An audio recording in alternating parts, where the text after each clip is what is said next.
大家好，我是静。今天我们来做香蕉巧克力蛋糕。这是一款具有香浓巧克力味道，但是又不甜腻，口感湿润，非常的好吃。关键是做法太简单了，喜欢巧克力味道的朋友一定不能错过。首先准备3个熟透的香蕉，去皮后压成香蕉泥。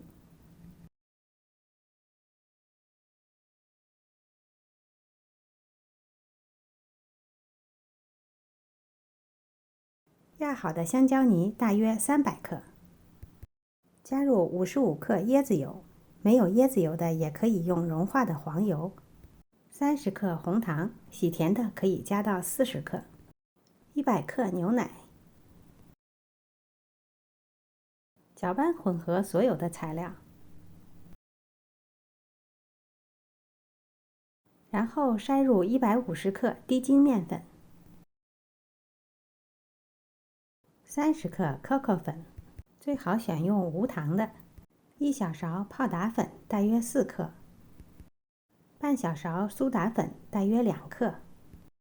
一点点盐，大约1克左右。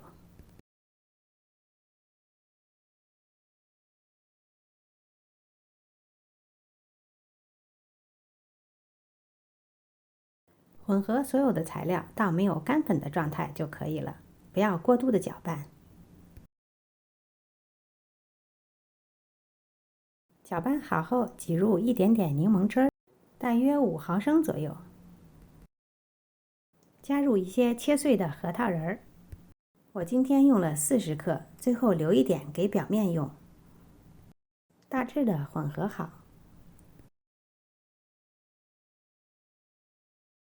准备好一个吐司盒，在吐司盒的四周刷一些油防粘。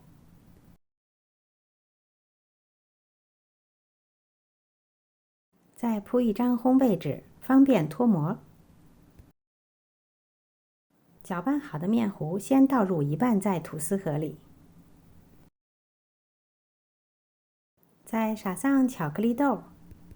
我今天用了50克，留一小部分给表面用。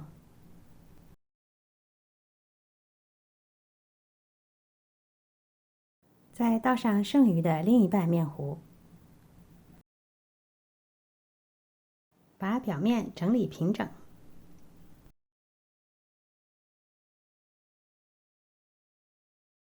最后撒上刚才预留好的巧克力豆和核桃仁儿。